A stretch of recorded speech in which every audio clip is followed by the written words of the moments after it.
Il n'y a pas de doute sur ceux qui ont assassiné Martinez.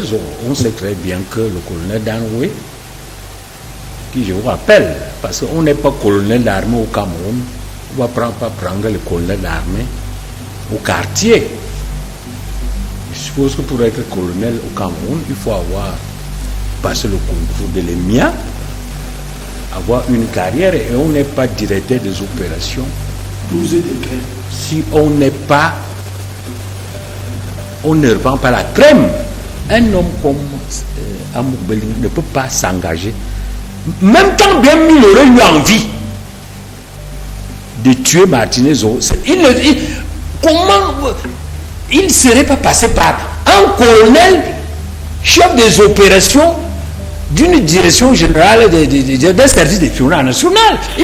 C'est plus de risque.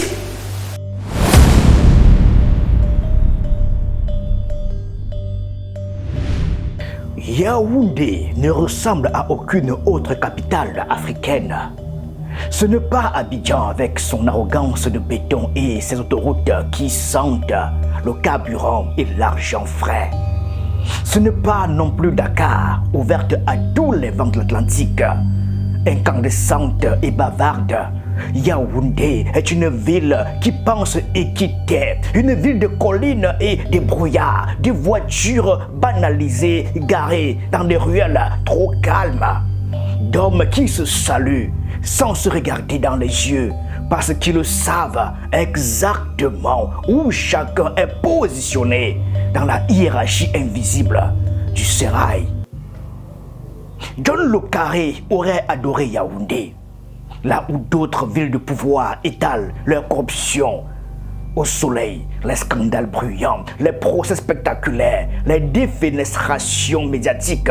La capitale camerounaise pratique l'art du silence orchestré.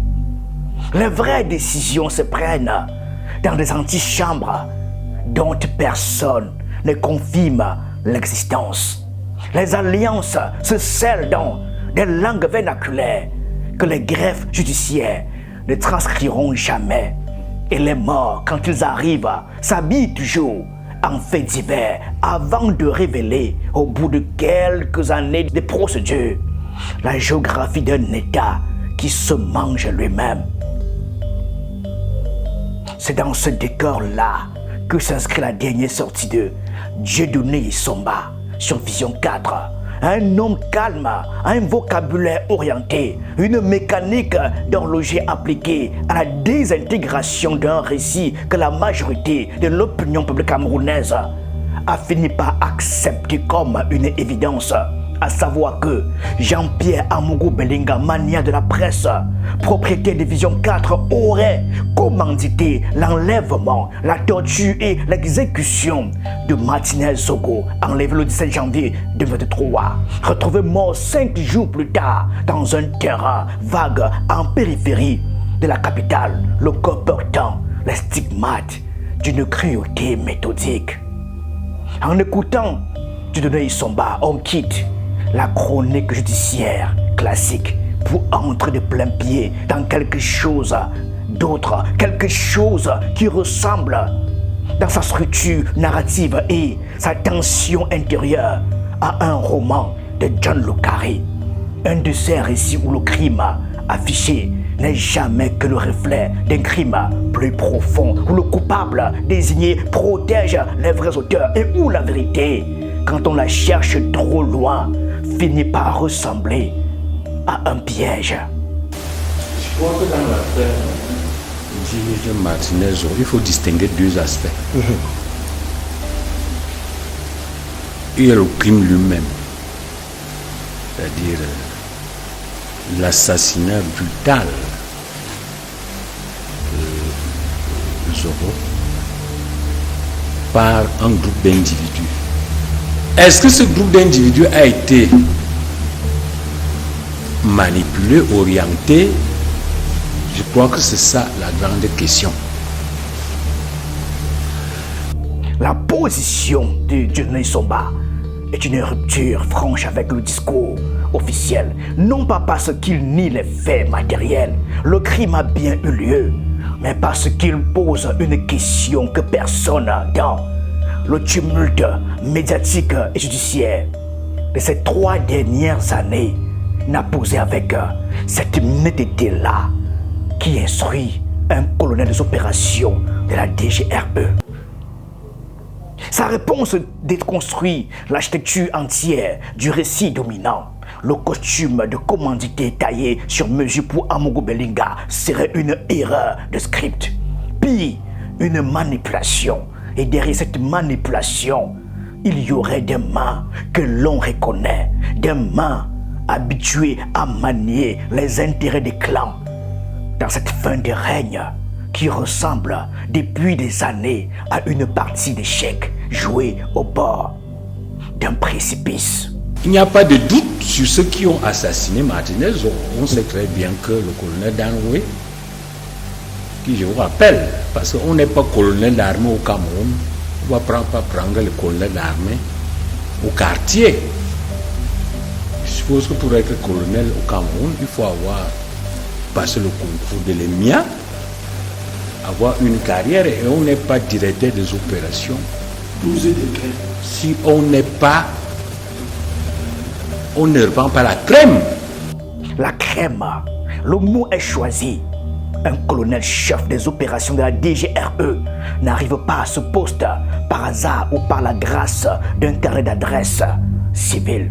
Il est le produit d'une institution qui sélectionne, qui teste, qui surveille ses propres cadres avec une rigueur que peu de structures au Cameroun peuvent revendiquer. Il est l'émanation même d'une chaîne de commandement dont l'ultime sommet est le palais des taudis. L'économiste reformule alors la question centrale avec une précision qui confine à la brutalité.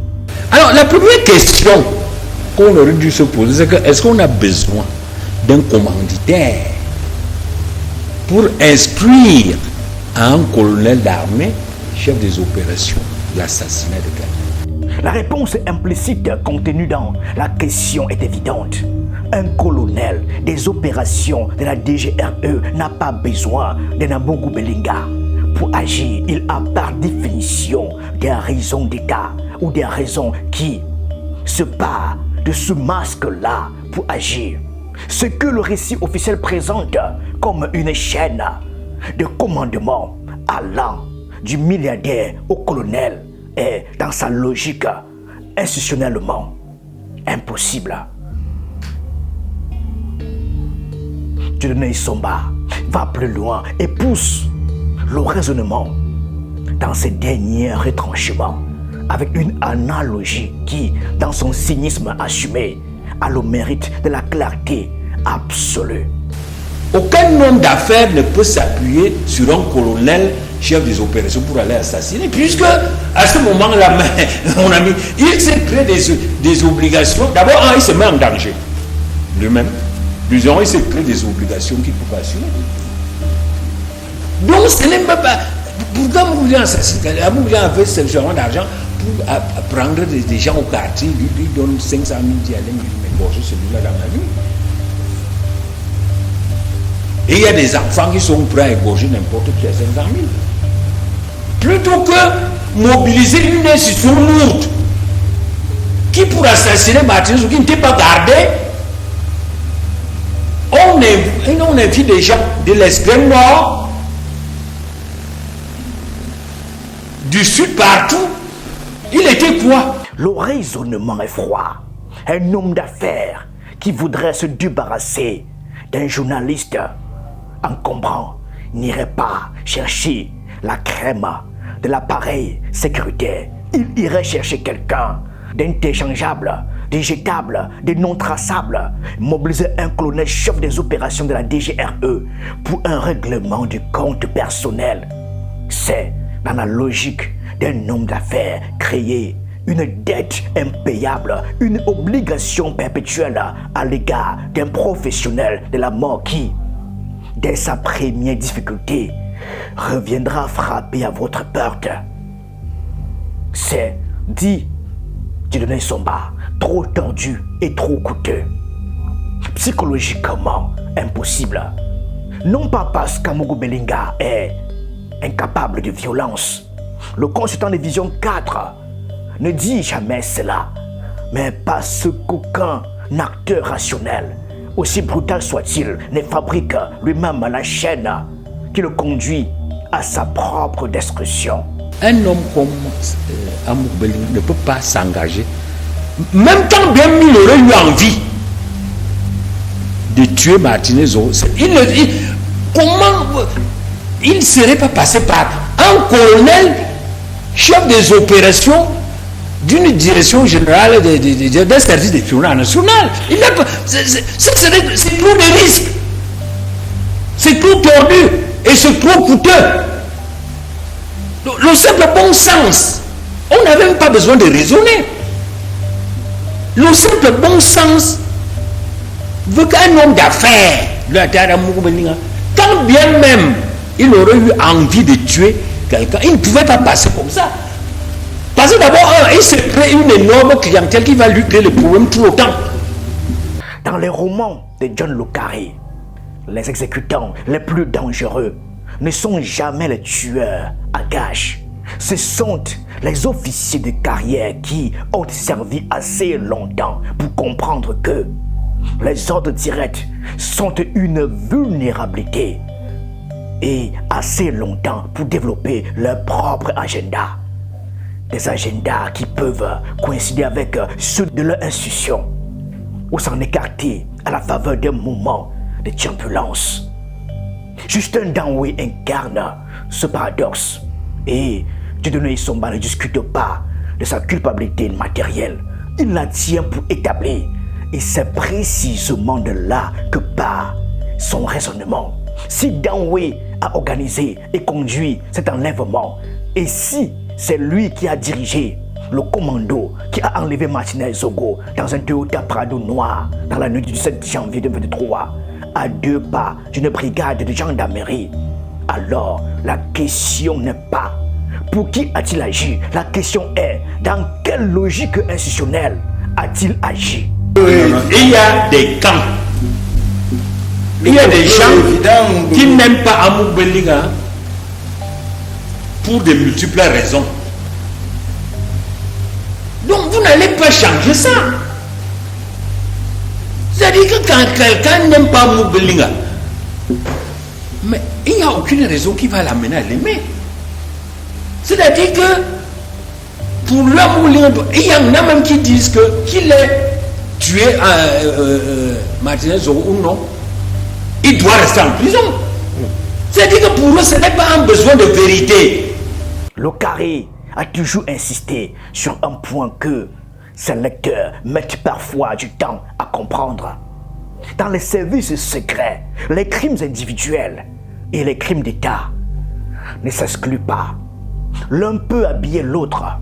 Ce qui ressemble à une vendetta personnelle peut être la façade d'une élimination systémique.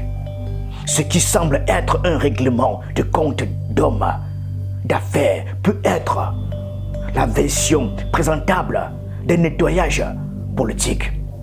C'est cette ambivalence-là que cultive l'analyste quand il dit que l'affaire s'est passée mais a malheureusement été récupérée par des luttes politiques qui ont essayé de l'enrôler dans leur jeu de stratégie. Le crime de Danwe, quel que soit le commanditaire réel ou la raison interne qui l'a motivé, a été pris en charge par une narration extérieure, instrumentalisée, transformée en arme. Et c'est là que le vrai drame commence, non pas dans l'acte lui-même, aussi barbare soit-il, mais dans les mains qui l'ont saisi après pour en faire quelque chose d'entièrement différent. Le problème qui se présente sur l'affaire Amour Belling, c'est l'instrumentation politique par un camp, surtout par un camp, qui a cru y voir une occasion d'éliminer ses adversaires politiques pour la succession du président Biya. Voilà la vérité. Paul Biya a 93 ans. Il dirige le Cameroun depuis 1982. Les institutions existent, mais dans leur ombre poussent des clans dont chacun s'est construit une base, un réseau, une cohorte de fidèles. Ces clans s'observent, ils testent les rapports de force et quand une occasion se présente d'affaiblir un rival tout en se couvrant du masque de la justice, ils ne la laissent pas passer. L'affaire Martinez-Zogo a offert cette occasion sur un plateau. Je pense que cette histoire, malheureusement, a été trop manipulée. Trop manipulée, hein? Oui. C'est-à-dire, c'est une affaire qui s'est passée, mais qui a malheureusement été récupérée, et on le voit aujourd'hui, par des groupes politiques qui ont essayé de l'engager dans leur jeu de stratégie politique. Et je crois que c'est là que l'affaire a explosé. Dieudonné Somba ne dit pas cela à la légère. Il énumère, il cite des noms. Et dans l'énumération, on reconnaît une géographie du pouvoir camerounais d'une précision troublante. Les premières semaines qui ont suivi la mort de Martinez-Zogo, les rumeurs ciblaient Laurent Isso, ministre d'État, garde des Sceaux, homme de confiance de Toudi, Louis-Paul Moutazé, ministre des Finances, gestionnaire de la rente de l'État, le général Aïvo. Ces noms ne sont pas des noms au hasard, ce sont des poids lourds d'un camp dans la guerre de succession qui se joue en coulisses depuis des années. Les accusés d'avoir commandité ou facilité l'assassinat d'un journaliste populaire, c'est leur couler définitivement, peu importe la vérité des faits. Et quand on entend aujourd'hui le nom de Mopa, ça confirme ce qui a été perçu dès le départ. Dès le départ, il a été dit que le ministre Laurent Isso, qui est magistrat, le ministre Moutazé, peut-être le directeur du cabinet Mvoana Yolo, et même le général Aïvo, ont contribué à l'assassinat de Martinez-Zogo. Comme par hasard, il se trouve que ces gens sont perçus comme faisant partie d'un des groupes qui se bat pour la succession face à un autre groupe. Et on voit que une simple affaire trapuleuse est devenue au centre des enjeux du pouvoir. Et puis, il y a le vieux, le président, l'absent présent, comme on dit à Yaoundé, de ceux qui décident sans jamais paraître décidés. Chez John Le Carré, les figures de ce type s'appellent contrôle. Ils sont le centre immobile autour duquel tournent les tempêtes. Ils savent tout, ou presque tout. Ils laissent faire pour voir jusqu'où ira la folie des autres. Et quand le moment est venu, ils ramassent les pièces qui leur conviennent. Il faut vraiment rendre grâce au Cameroun d'avoir un président comme Biya. Parce que, comme je l'ai dit, on va regretter beaucoup ce vieillard. Si ça avait été comme quelqu'un de léger, on lui disait que Laurent Isso dit ceci, Moutaza fait ceci, tout ça. Il aurait fait un remaniement ministériel en mettant ces gens de côté. Parce que c'est ça qu'on visait. Malheureusement, c'est un monsieur qui a assez vu. Il est resté placide. Parce que lui, comme on le dit, c'est un maître du temps.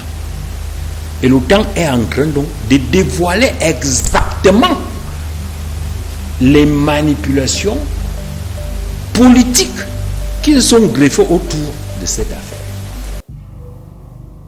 Il y a une scène dans La Taupe où Georges Smiley, le héros fatigué de John Le Carré, explique à son interlocuteur que la meilleure façon de maintenir une illusion vivante n'est pas de la défendre avec des arguments, c'est de la rendre émotionnellement nécessaire.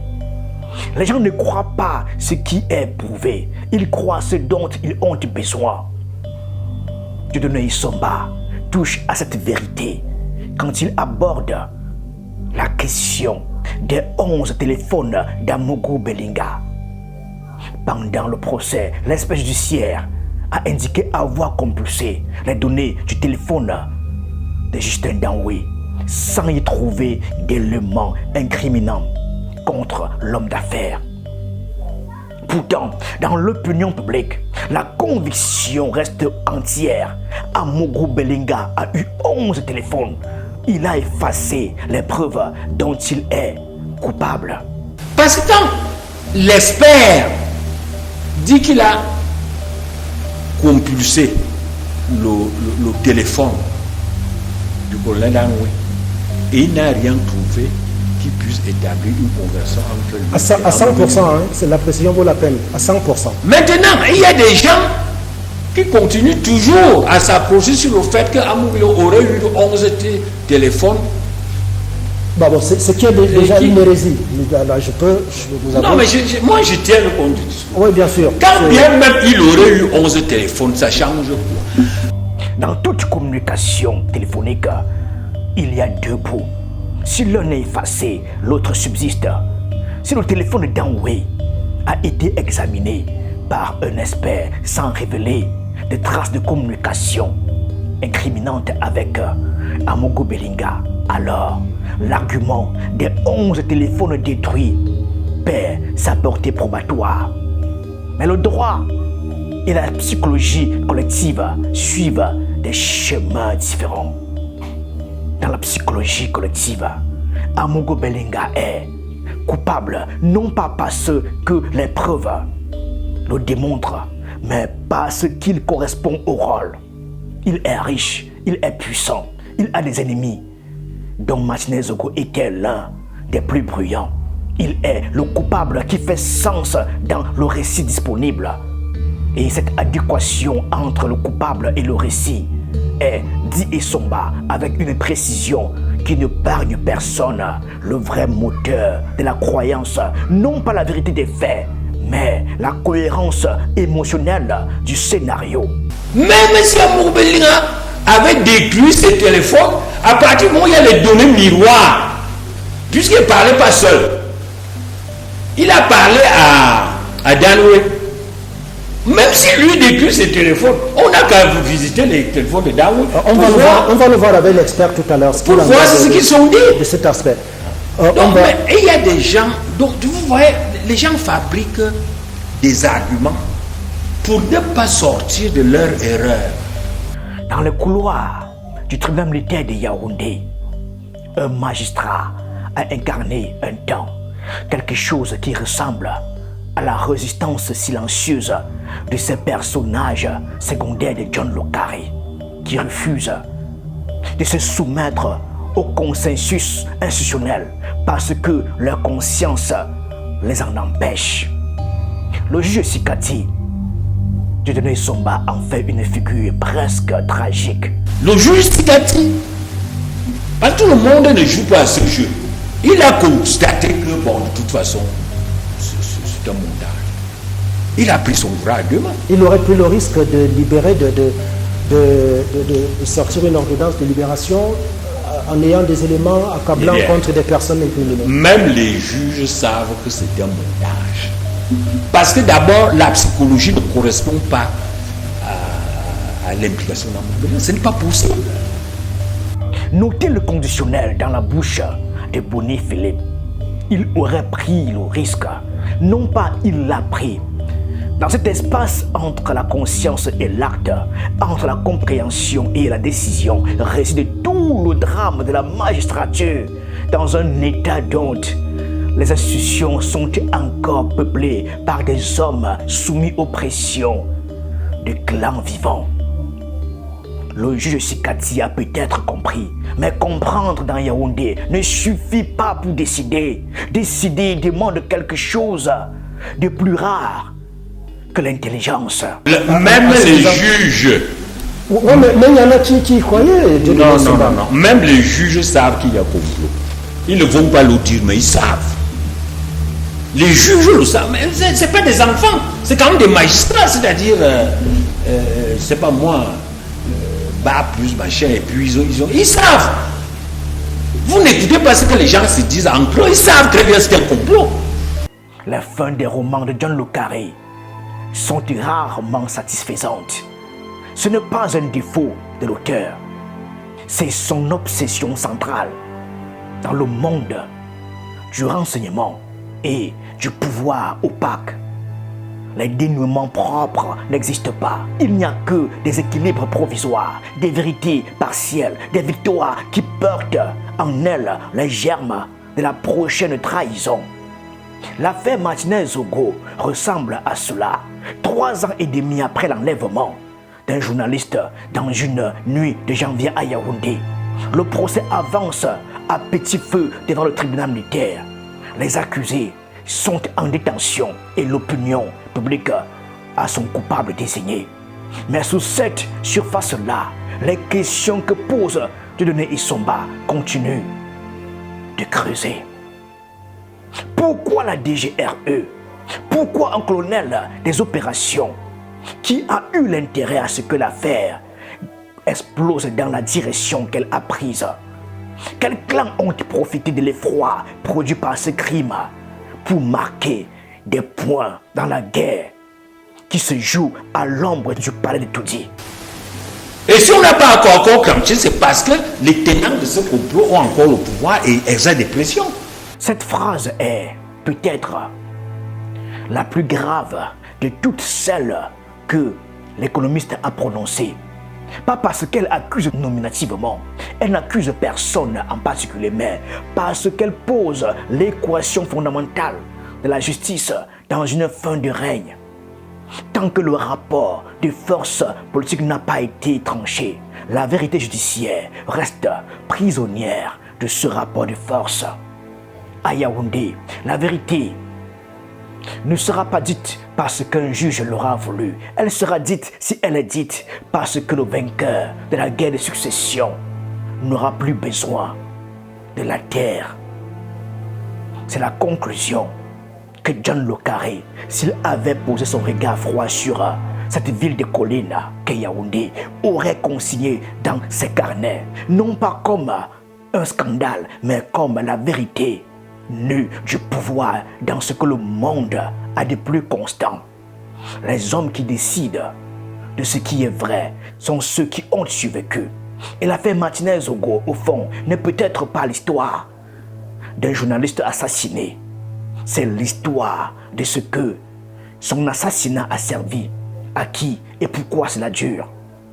Merci.